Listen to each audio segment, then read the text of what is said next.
So good morning to all. ఈ మధ్యన ఒక ఆంధ్రాలో కల్తీ లడ్డు విషయం ఒకటి హల్చల్ బాగా చేస్తుంది. అందులో ల్యాబొరేటరీ రిపోర్ట్ నుంచి కూడా లడ్డు కల్తీ అయింది గత 5 సంవత్సరాల్లో అని చెప్పేసి వచ్చింది. అది దాంట్లో చాలామంది తప్పు చేశారు. చాలామంది డబ్బులు కూడా ఎవరికొకరు పంచుకున్నారు. కొన్ని డబ్బులు చాలా వరకు పోయినాయి. దేవుని ఆస్తి పోయింది, తీసుకున్నారు, దొంగతనం చేసినట్టు చేశారు. అయితే అది ఇప్పుడు వాళ్ళు తప్పు చేశారన్న సంగతి ఇప్పుడు తెలిసింది. అయితే భగవంతుని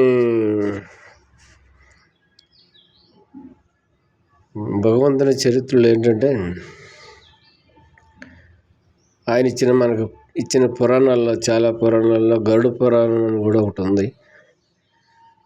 అది ఎవరు ఏ పాపం చేస్తే ఎవరికి ఎలాంటి శిక్షలు వేయాలి అని చెప్పేసి దాంట్లో ఉంటుందని మనం చదువుకున్నాము.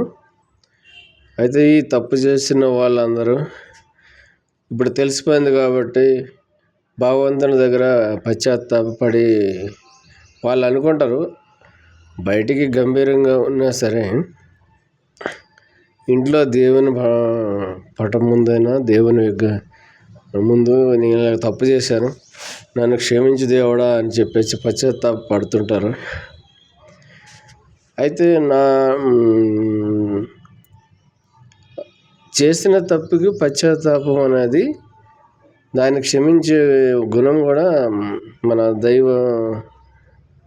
దైవం అనేది కల్పించిందని గ్రంథంలో వింటున్నాము, ఏ గ్రంథంలోనైనా సరే. అయితే చేసిన తప్పుకి మామూలుగా పశ్చాత్తాపడి సారీ చెప్పినంత మాత్రాన అది ఆ పాపం పోతుందని అనుకోవడం కాదని నేను అనుకుంటున్నాను. ఏంటంటే ఇప్పుడు దానిలో నుంచి ఒక 250 కోట్లు నొక్కేశారని చెప్తున్నారు.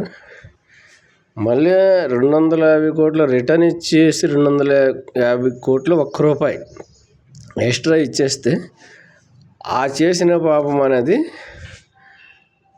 నివృత్తి అయినట్టు ఉంటుంది. అప్పుడు గరుడ పురాణంలో బ్యాలెన్స్ అవుతుందని నేను అనుకుంటున్నాను శిక్ష. ప్లస్ అది ఒకటి. తర్వాత అవి తిన్న మనుషుల ఆరోగ్యాలని దెబ్బతీసేది అదొక పాపం ఉంది. డబ్బులు కొట్టేశారని ఒక పాపం ఉంది. ప్లస్ అది ఎంతమంది తిన్నారు, వాళ్ళ ఆరోగ్యం చెడిపోయింది కాబట్టి ఆ పాపం కూడా ఎవరైతే మోసం చేశారో వాళ్ళ మీద పడుతుందన్నమాట. ఇది పురాణాల ప్రకారం. అయితే డబ్బులు కొట్టేశారు కాబట్టి డబ్బులు తిరిగి ఇచ్చేస్తే అది బ్యాలెన్స్ అయిపోతుంది, శిక్ష బ్యాలెన్స్ అయిపోతుంది దేవుడి పరంగా. మరి మనుషుల పరంగా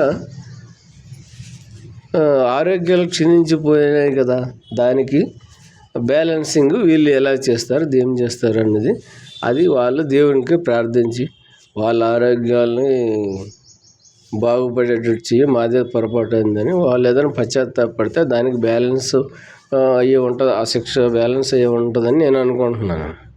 కాబట్టి వాళ్ళు బాగా ఆలోచించి ఏదైతే పాపం చేశారో దానికి ప్రాయశ్చిత్తం బ్యాలెన్సింగ్గా చేస్తే శిక్షలు తగ్గుతాయని, భగవంతుని మార్గంలో శిక్షలు తగ్గుతాయని నేను మనస్ఫూర్తిగా భావిస్తున్నాను. కాబట్టి వాళ్ళు అది ఆలోచిస్తారని చెప్పేసి నేను అనుకుంటున్నానండి. వాళ్ళు ఈ వీడియో చూసి మారితే చాలా మంచిది, మారుతారని ఆశిస్తున్నానండి. థ్యాంక్ యూ వెరీ మచ్ అండి.